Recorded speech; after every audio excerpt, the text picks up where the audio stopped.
Un grand pouvoir implique de grandes responsabilités.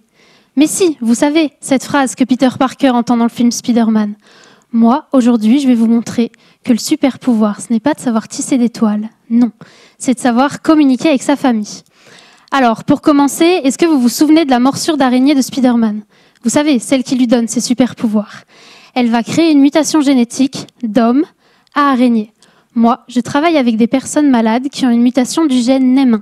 Et c'est cette maladie qui va leur donner le super pouvoir de la communication. Alors, la NEM1, qu'est-ce que c'est ? C'est une maladie qui s'appelle la néoplasie endocrinienne multiple de type 1. Vous allez me dire, et les personnes malades alors, elles se transforment en hommes araignées ? Eh bien non, elles vont développer des tumeurs un peu partout dans le corps. Il n'y a aucun traitement contre ces tumeurs. Le seul moyen de s'en débarrasser, c'est de se faire opérer. Et contrairement à Peter Parker, qui se trouve être le seul homme araignée du monde, il y a environ 2000 personnes en France qui ont cette maladie. Et lorsque l'on est malade, nos enfants aussi ont des risques d'être malades. Les patients vont entrer dans un tout nouvel univers, composé de médecins, de termes médicaux complexes et de peur pour l'avenir. Mais attention, je vous arrête tout de suite. Être touché par cette pathologie rare ne signifie pas la fin du film.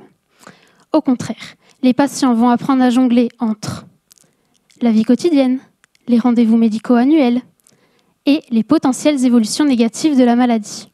L'objectif de ma thèse dans tout ça ? Étudier et comprendre le vécu des patients et des familles confrontés à un diagnostic de NEM1. Pour cela, j'ai décidé d'avoir des conversations approfondies avec des patients, des proches, des couples et des médecins spécialistes pour comprendre comment tout ceci tisse des liens les uns entre les autres à la manière d'une toile d'araignée. Plus particulièrement, j'ai décidé de regarder si les patients, comme Peter Parker, tentent de cacher la maladie à leur famille ou si au contraire ils en parlent librement. En effet, lorsque l'on est touché par une pathologie rare, la communication est un élément majeur pour que tous les membres de la famille vivent le plus sereinement possible.